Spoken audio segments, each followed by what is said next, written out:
the fact of God being here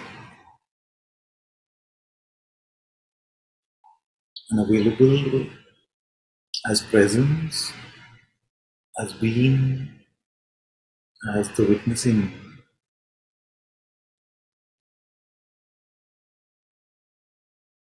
the blessing that is. What grace is that?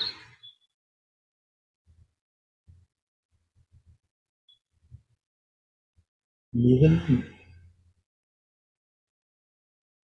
if we got a glimpse in our whole lifetime, if we just got a glimpse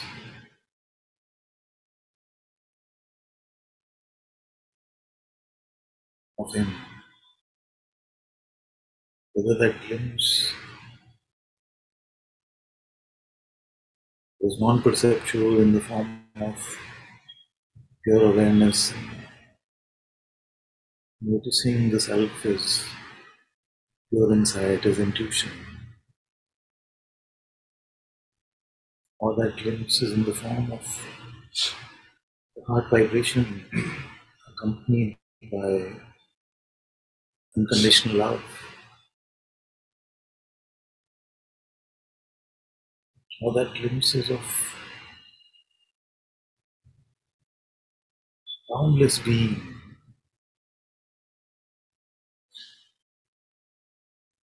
or even if the glimpse is in the form of Ram, Krishna, Jesus, whatever you're devoted to,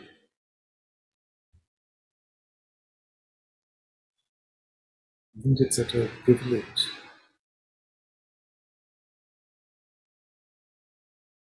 How can we be concerned about camera,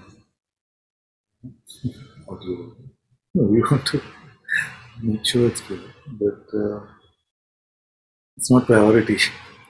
Someone, I'm sorry, but he's here.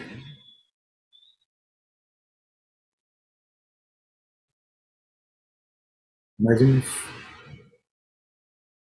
our lives were lived like this, all of our lives, where we lived in our heart at His holy feet. All this Maya can play out and it creates problems and it resolves them.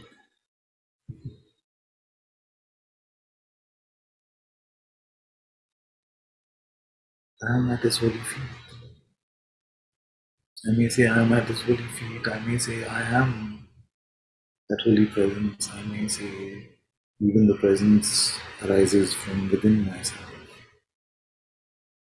But as long as these words are coming from intuitive insight,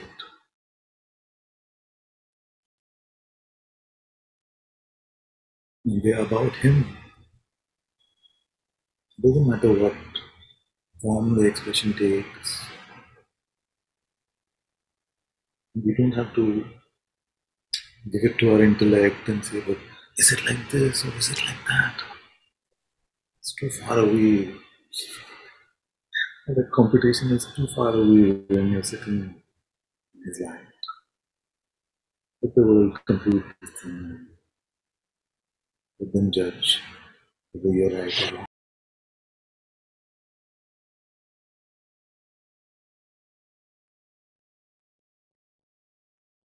All our expectations from this surface level, ephemeral firefly, we make our entire life about this.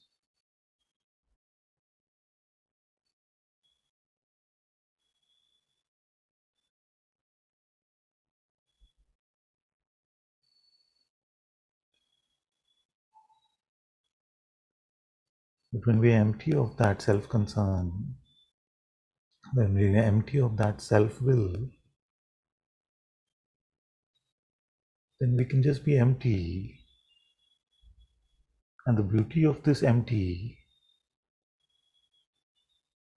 is that it leaves you full. But if you try to become empty to be full, then it doesn't work. If you try to die so that you can live, then it doesn't work. If you let go so that you can attain or achieve, then it doesn't work.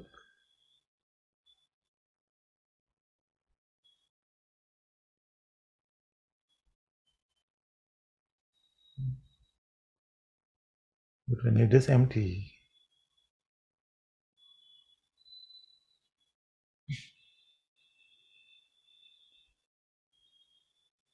can you say that only perceptions are apparent to you?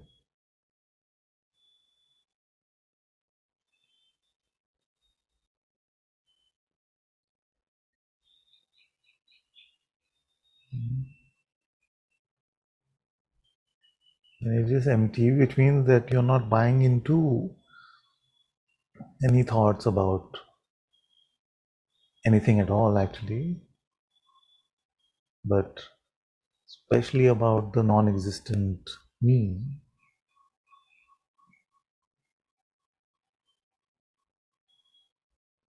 Empty handed, full hearted,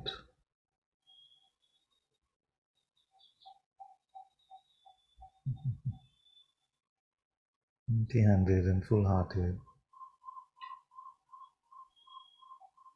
What do you find?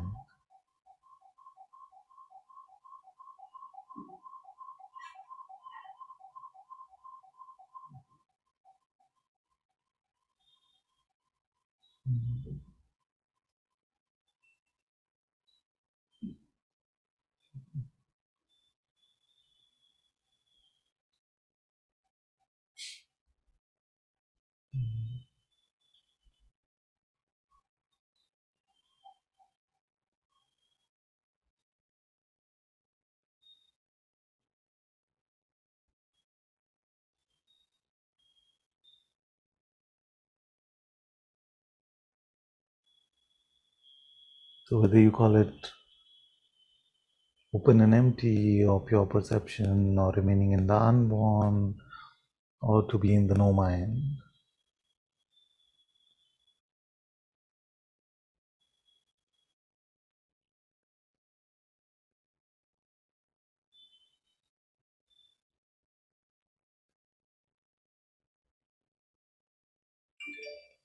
contrary to the mind's idea of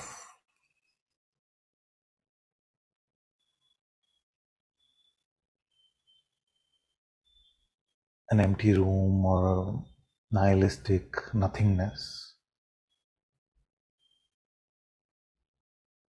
contrary to all of these notions,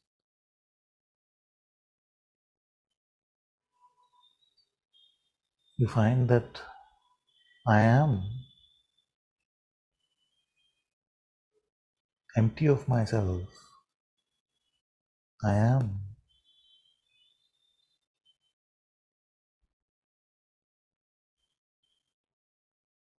And that I am is God's presence,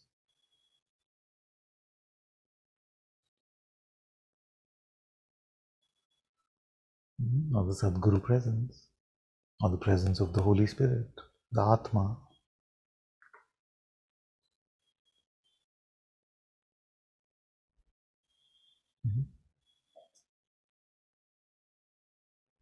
And although all things are possible in God, I would say it's extremely rare to come to the presence and especially to live in the presence unless we are empty of ourselves, empty of the limited one,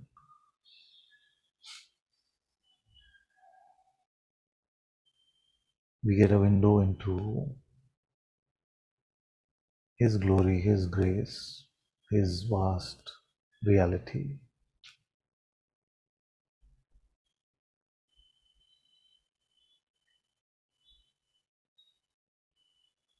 And usually, even dipping the toe in selfishness, self-concern or self-will, dipping a toe in that seems to blur our vision to a greater reality.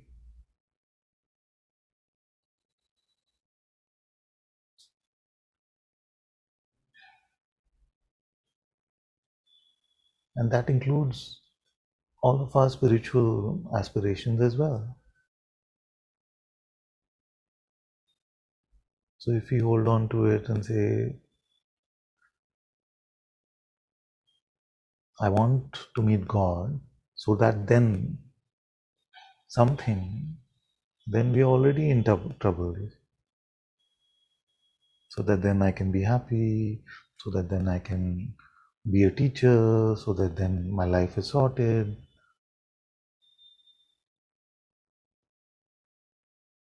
So remain empty of all of this.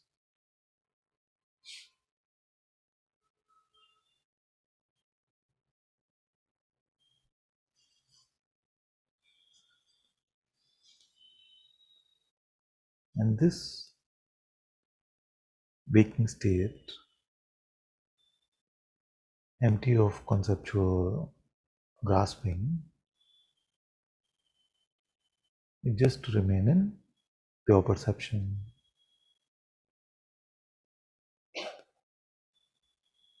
And when we remain in pure perception, can anyone say that it is only perception which are apparent?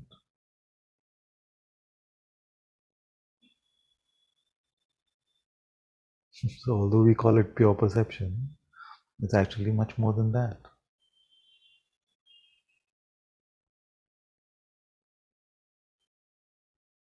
The witness of all of this perception, whether you like it or not, whether you agree or not, whether the mind gives you certification or not, is apparent to you. Nobody ever feels like there is a world without a witnessing.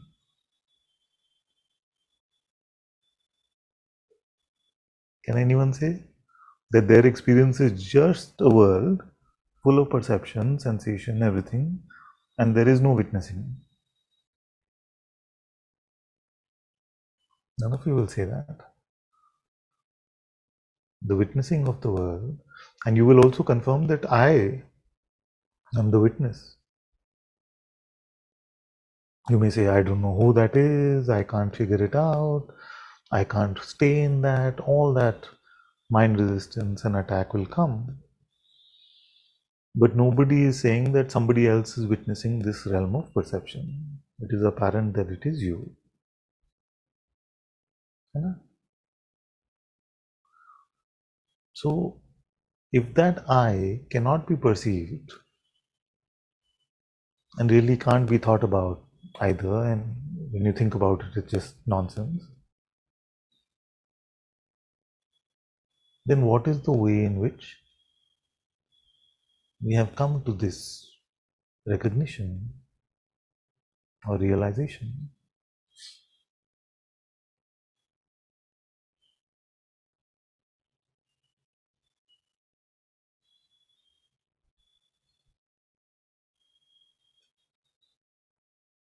How is the unperceivable known?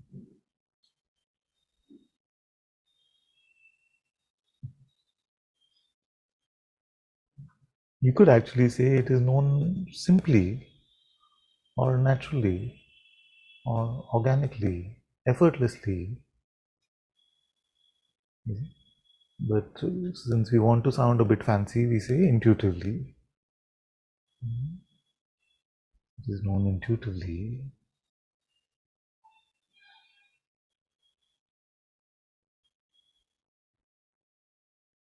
And everything that is worth knowing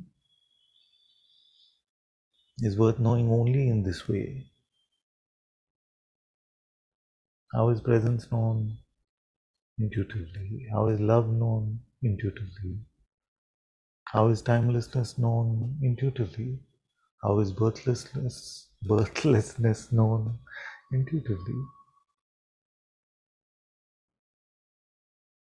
So to live intuitively is what I have been calling to live in the way of the heart.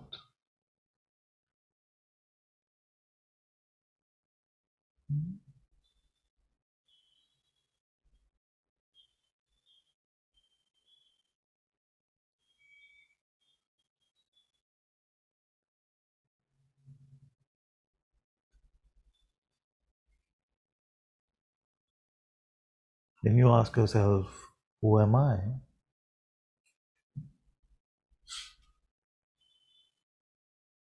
If you get an answer, then that answer must be looked at. And Bhagavan has told us that we must ask the question, who witnesses this thought? Isn't it? So any conceptual answer, we look at it and ask ourselves, who witnesses? Who witnesses even this?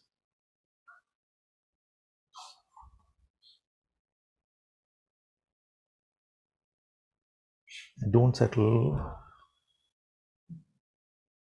till you come to this recognition, to this realization, which is purely intuitive. Purely intuitive means happens in the light of the Sadguru's presence.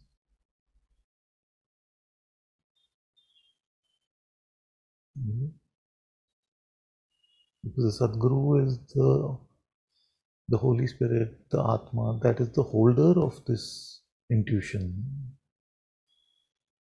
It is the owner of this intuition of self-knowledge.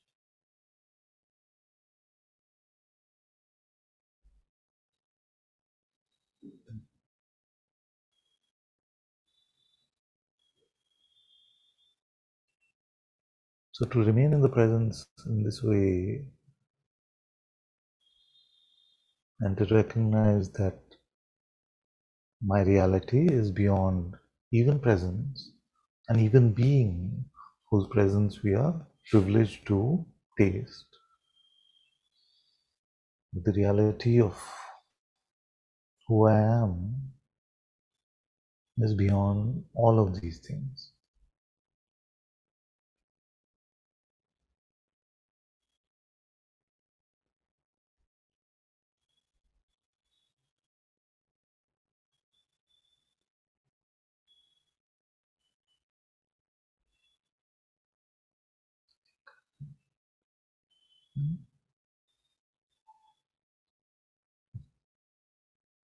So this is insight, and we have at least 1,000 satsangs where we've spoken about insight, and all the questions have been asked to bring you to insight.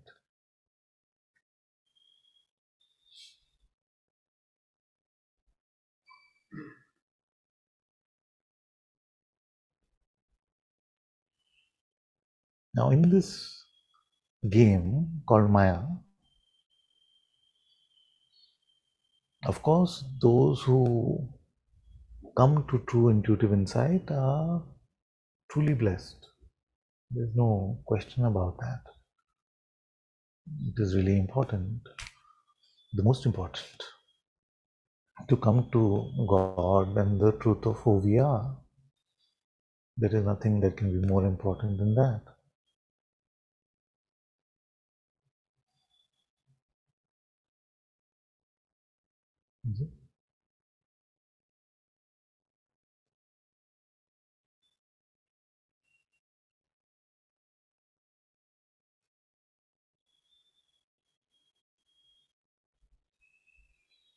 But I want to make a moderation to, or a modulation to the famous Zen saying, before enlightenment, chopping wood, fetching water. After enlightenment, chopping wood, fetching water. And I would like to say that before enlightenment, love and servitude, and after enlightenment, love and servitude. And I'm going to attempt to speak about why this is important. Although words are not that easy to explain this. When you come to pure insight, there is no me. There is no individual me, at least for a few moments.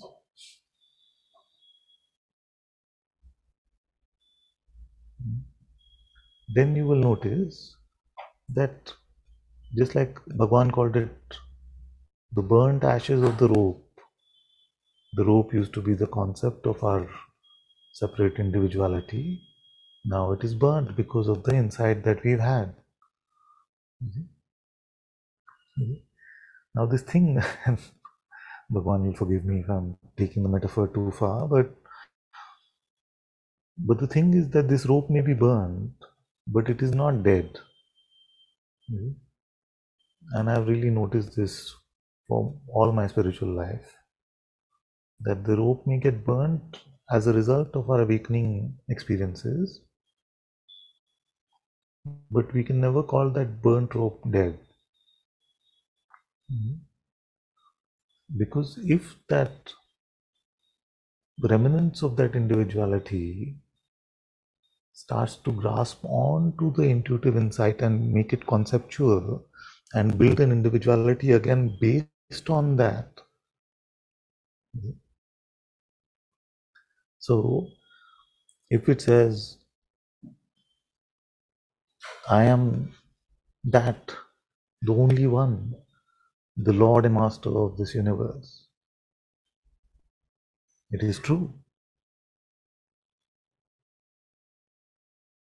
But if the separate, limited me gets attached to, let's call it Advaitic knowledge,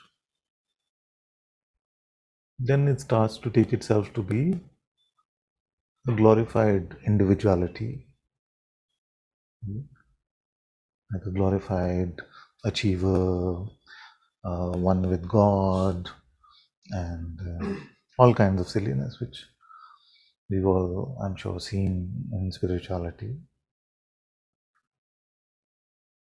including, of course, here. I'm not saying that this expression of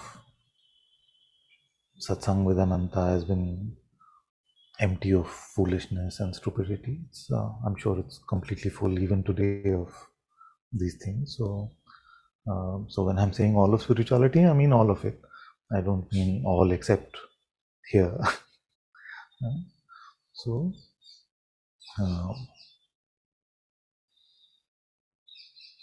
how to make sure, and of course we would hope, all of us would hope that there should be no burnt rope left.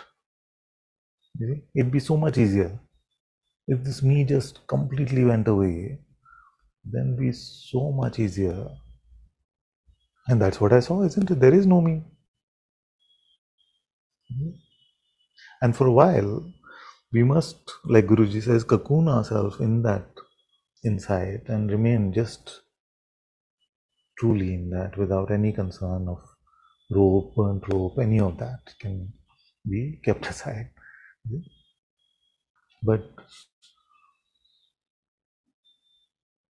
when you start to see, and this happens to everyone, that something here is getting attached to me having insight, me being spiritually awakened, me getting to enlightenment, or even me loving God, anything that has to, which glorifies me,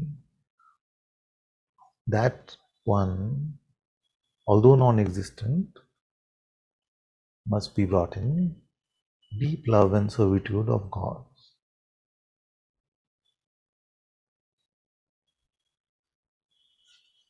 Because if that one is allowed to run rampant, then it ends up contaminating the most beautiful awakening, the most beautiful insight. So we cannot wish away. And I've not heard any report of any sage, unless it is a purely glorified sort of Facebook post or something like that. But if you read the books from history and the lives of sages, Every sage has said that the love for God and the servitude to God is at least as important as the insight that they've had about their oneness with God.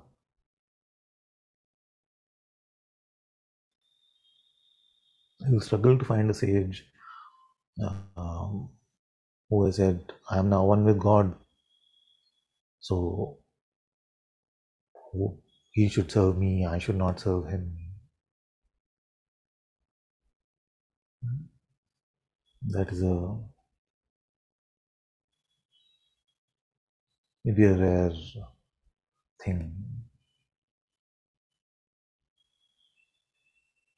But like Guruji says, all of us must always keep our head bowed down.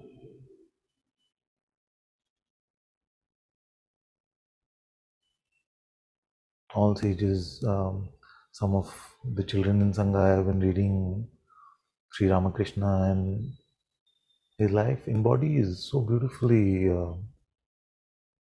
love and servitude to God.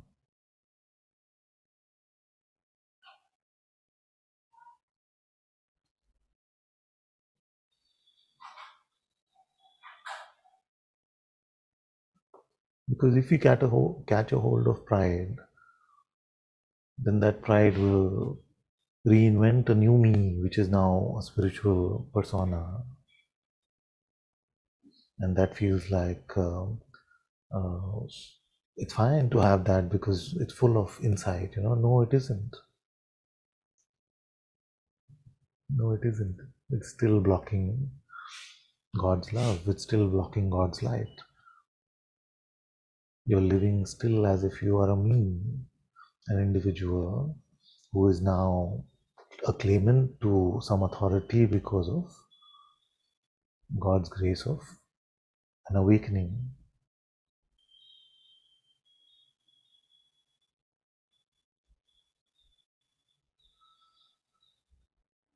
So, this servitude, this love is very, very important. And servitude is a broad term I'm using to signify a deep faith in God, a deep humility about ourselves, great obedience to being available and following God's will at all costs, and also a prayerful attitude, a prayerful way of being.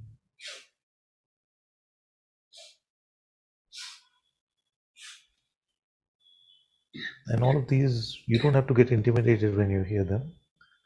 All of them are the legs of one table. You pull at one leg. So if you're prayerful, you are going to be humble, you are going to be obedient, you are going to be faithful. So it's all interconnected.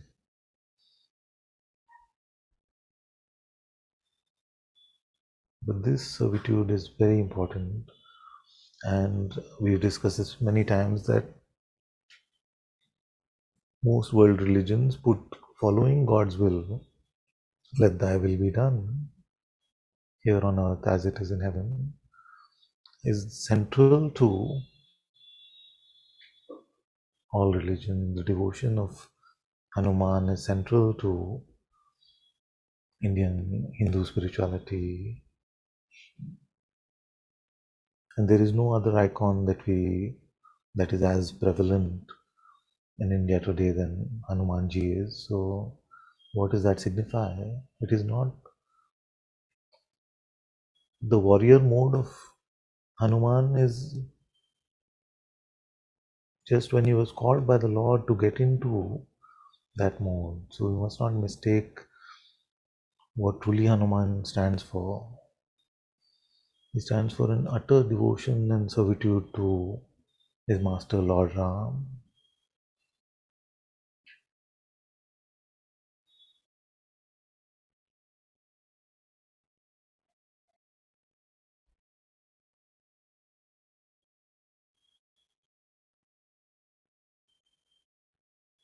So this devotion, this servitude is central. Guru Nanak Ji has said to follow his will is the only way to let go of the veil of ignorance. To be a Muslim only means the one who follows God's will. The word itself translates into that. So we've heard this guidance from everywhere.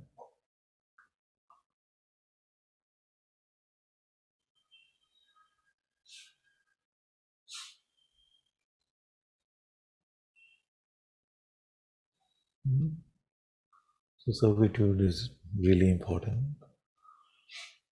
And love.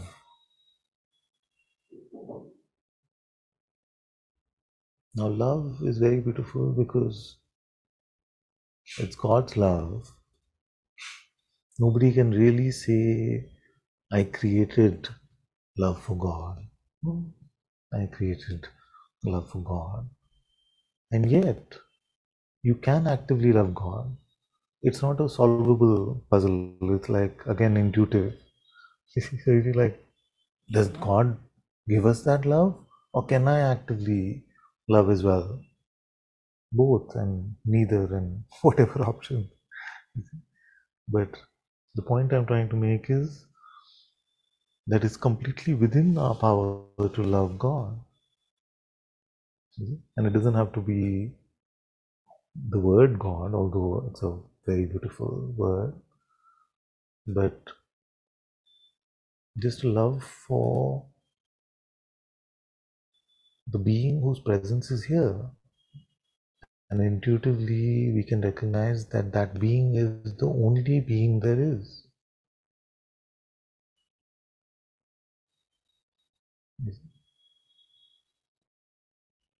So, some who resist loving God say, can I not love nature? Can I not love some other aspect? But all of that comes from the only intelligence, the only being there is. And that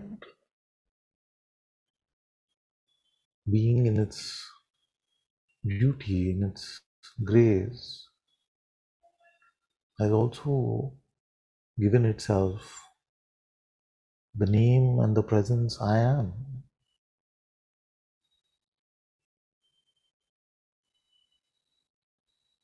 And that presence is here. It is the same one, the same timeless one.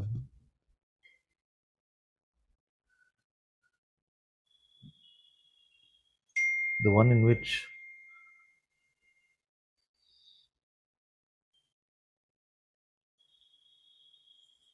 the universe takes birth, and all this play of time and space and generations seem to play out in this dream. This I am is the projector, the screen, the enjoyer of this play.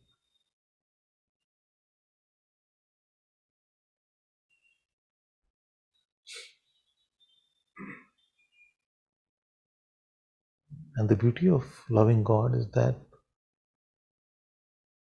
you can't help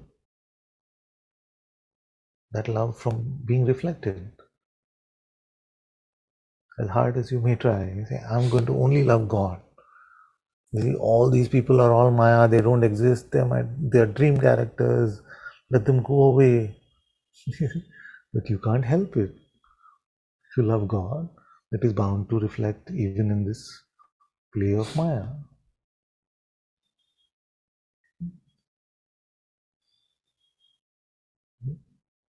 Now, the beauty of love is that being in love anchors you.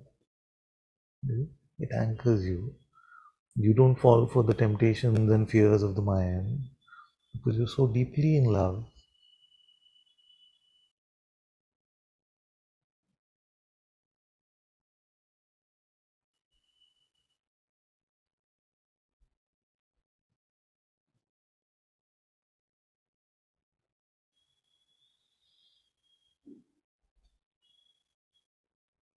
So traditionally in India, we've called servitude mixed with love as bhakti.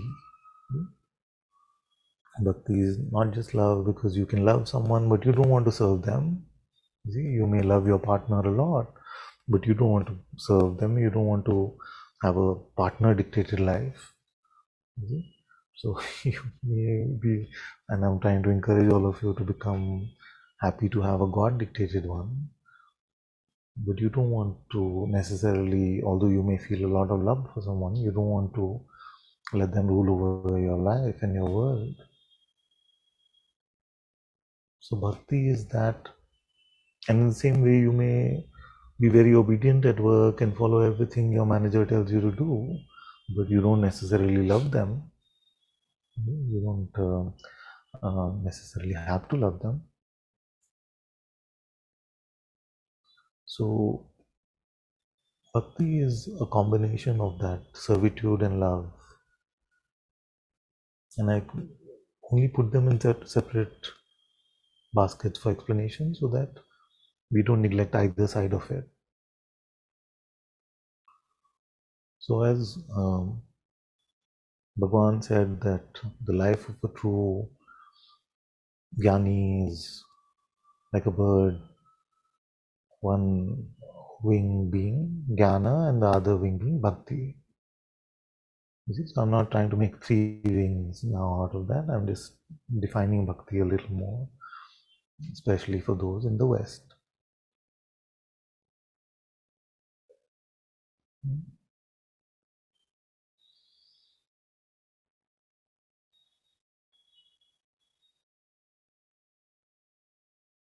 So before self-realization or insight or awakening, love and servitude, after insight awakening, and then there's no end to that insight. It only seems as if the insight came to us. It was actually always there, but we were never empty. We were always caught up in the little me. So when we drop the me,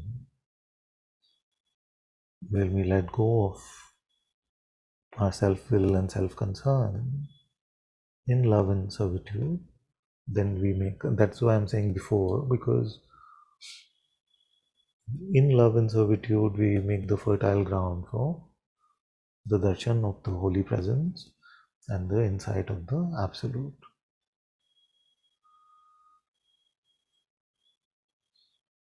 But it is not something that you can say, oh, all that was my sadhana, now it is done. Now I'm just, you know, like the Mahaguru of the world because I have realized the absolute reality. The mind tempts you to do that. It tempts you to do that. It says that you are so special now.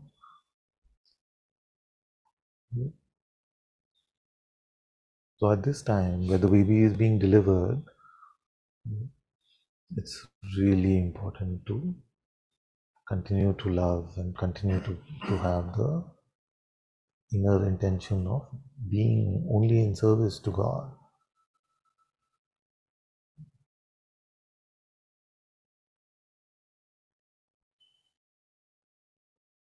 And as you carry the intention of following God's will, you will see that He's always available, He's always here.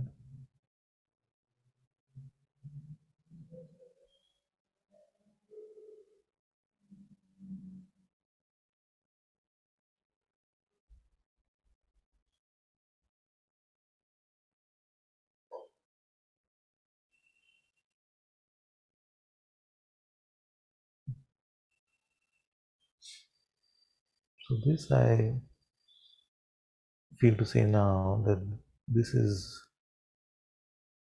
what is coming through as the way of the heart.